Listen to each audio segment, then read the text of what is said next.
Hello everyone. Welcome to my YNR 24 spoilers. I hope everyone is having a wonderful day. Before we begin, please hit the subscribe button and give this video a thumbs up. While Cain confronts Phyllis, Nick questions Sienna. In The Young and the Restless Wednesday, October 23rd episode, Cain accused Phyllis of stealing his AI program. Nick questioned Sienna about Noah's injury, and Kai ultimately consented to leave Los Angeles. The Young and the Restless events. During The Young and the Restless, Nick quizzes Sienna. Claire worried what Holden was up to when Kyle saw him on the hotel rooftop having a violent argument with Sienna. What Holden was doing and who the woman was, Kyle believed, were the more crucial questions. Claire, on the other hand, recognized Sienna and thought the chat with Holden was normal. Because Kyle was supposed to leave her alone, Claire felt humiliated by him and threatened to cut the talk short. Kyle's refusal to allow her any room irritated Claire. She urged him to leave the hotel and go back to Genoa City, but he tried to justify his stay by claiming that he was there for business meetings.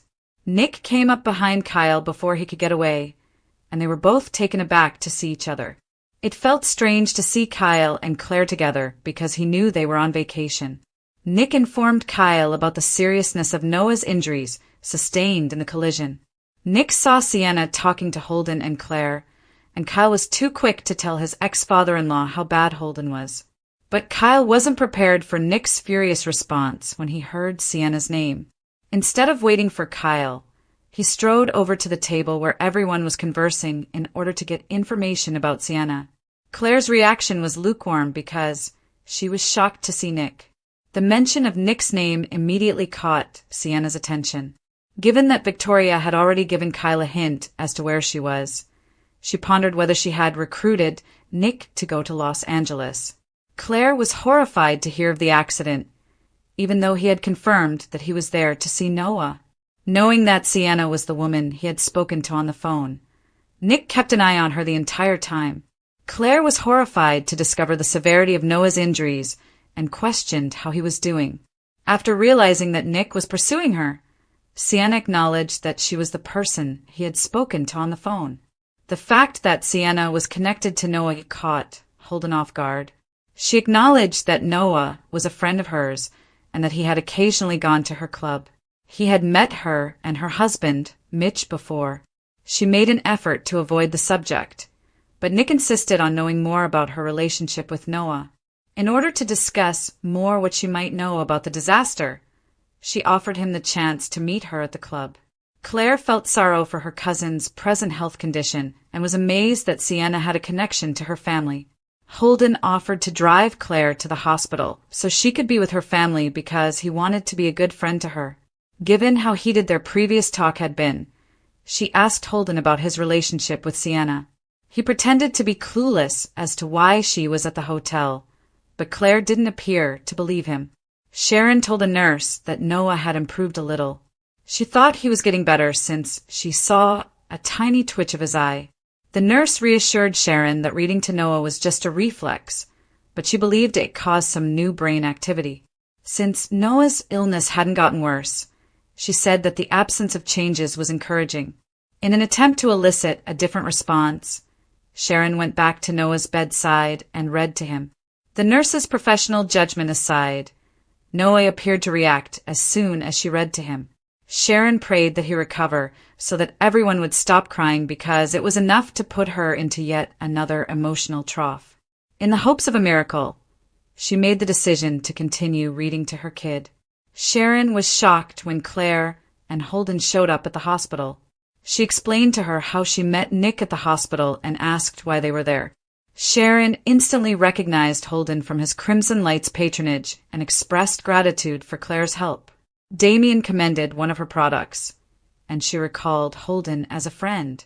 Claire asked to finally see Noah for the first time, and Holden pledged to support her through everything. "Holden seems like a nice guy," Sharon said, adding that she was glad to see people she knew.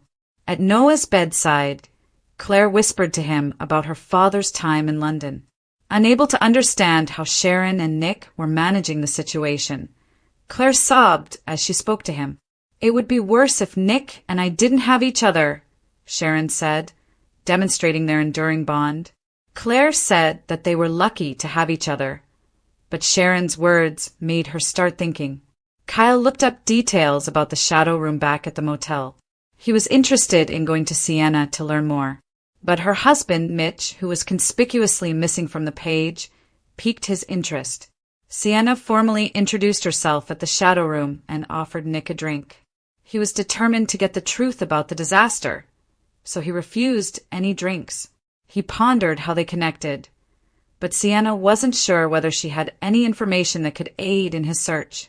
According to Sienna, her husband offered to fund Noah's expansion into Los Angeles after Mitch stopped by his club in London. Sensing Nick's suspicion, Sienna sensed that it was more of an interrogation than anything else. Nick replied he didn't mean to come on too strongly and backed off a little. She believed it was an accident, but he was only interested in a chronology of Noah's activities in Los Angeles. When Sienna learned that police thought Noah had been purposefully run off the road, she appeared truly astonished. She clarified that she had seen Noah the night before his collision and that he had been a clubgoer just prior to it. Regarding Noah's alcohol consumption that evening, Sienna was unable to provide any details. When Nick questioned why Sienna had called Noah following the accident, she clarified that it was just to share details regarding his club's growth. Sienna seemed more defensive as Nick asked additional questions. Although she was a busy woman, she apologized to Nick for what had occurred to him. Nick resolved to find out who attempted to hurt his son, but Sienna could understand his fear for him. She gave him her number, even though she reminded him that Noah already had it on his phone. After leaving the club, Nick went back to the hospital and spoke with Holden while they waited.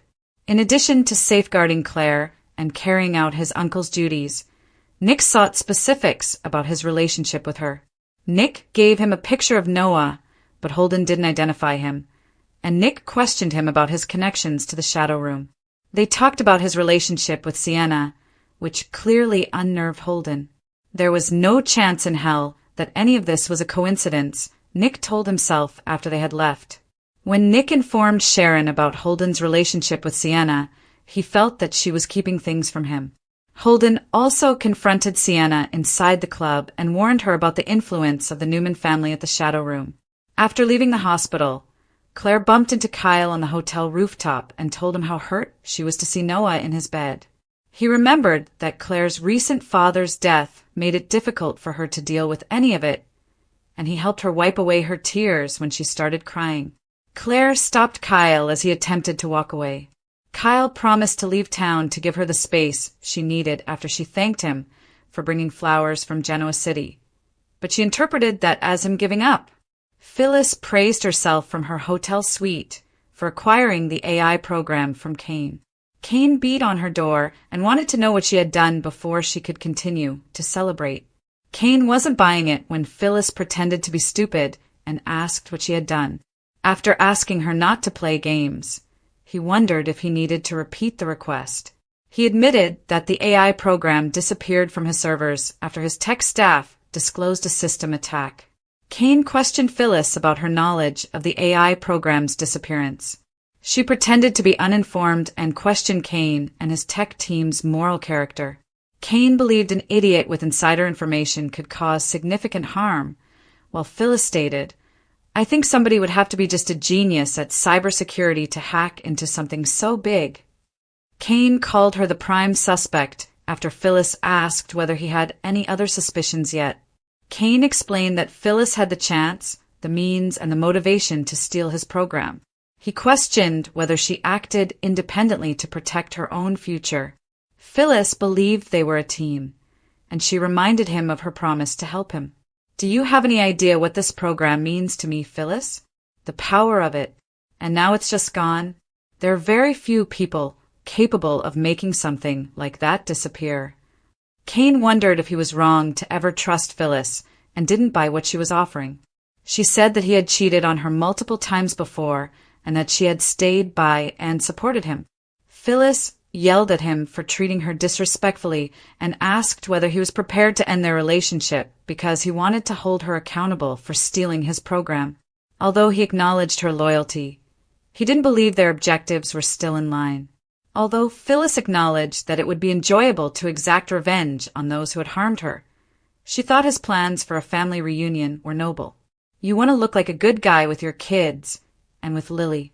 Okay, all right, that's what you want to do, and I told you that I was in, and I meant that, she stated to him.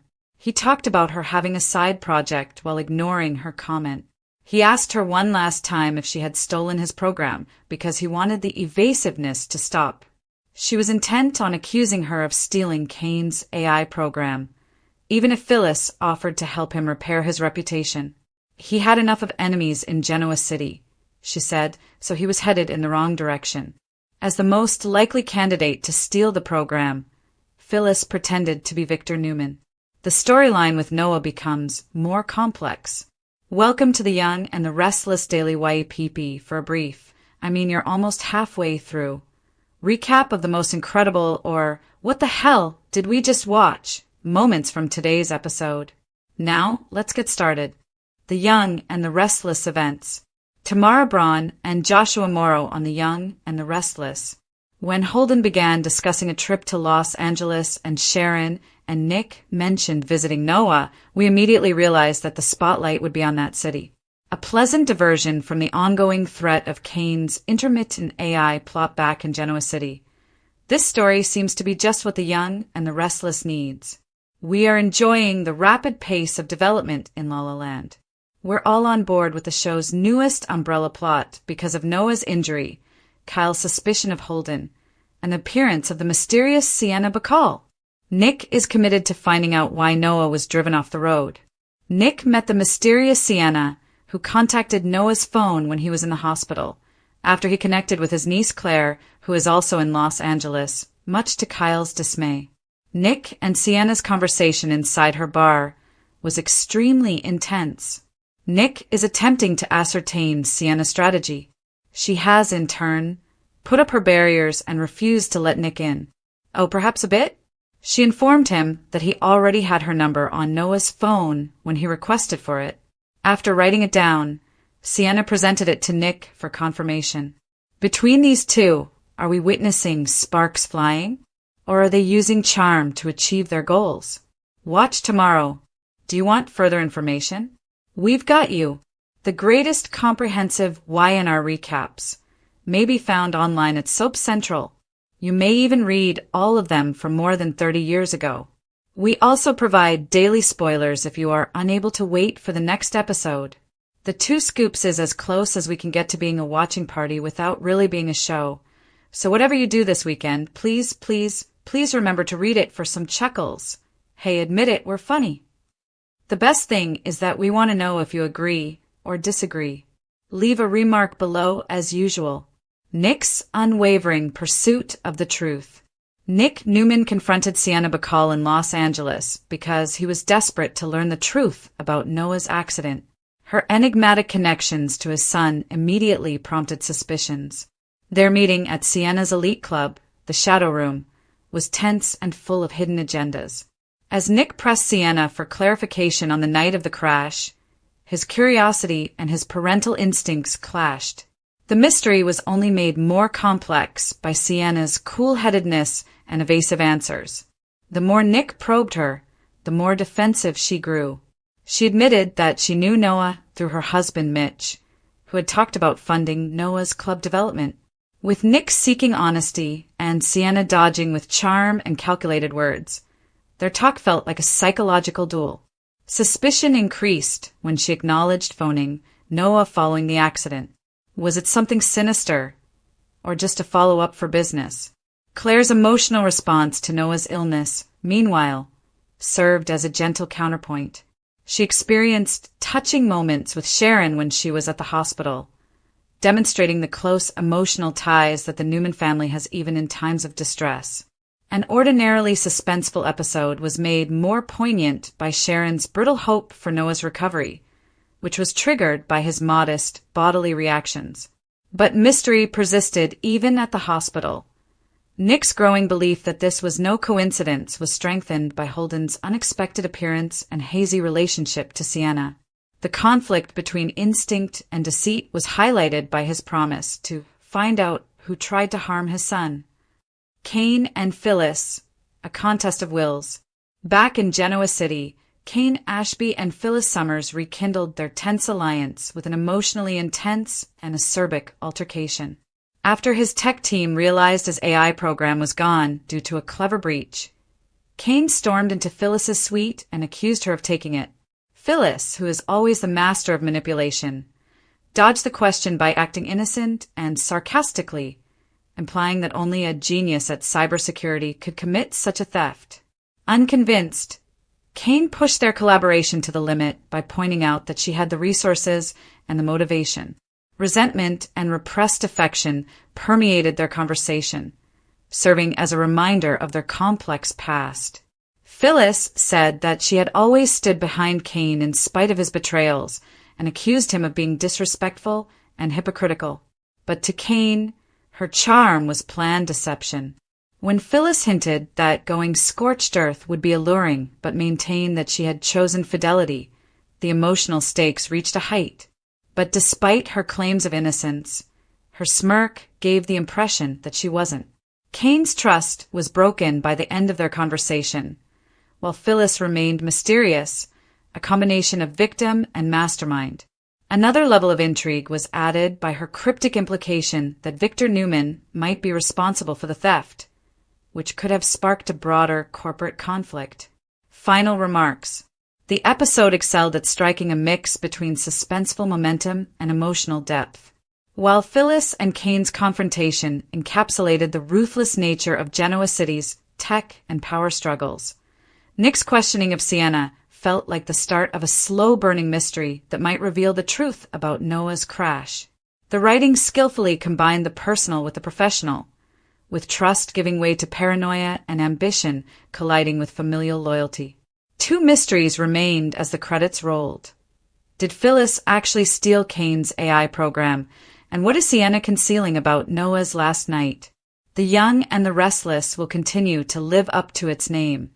Restless, captivating, and unrelentingly dramatic, as both threads promise shocking surprises in the future.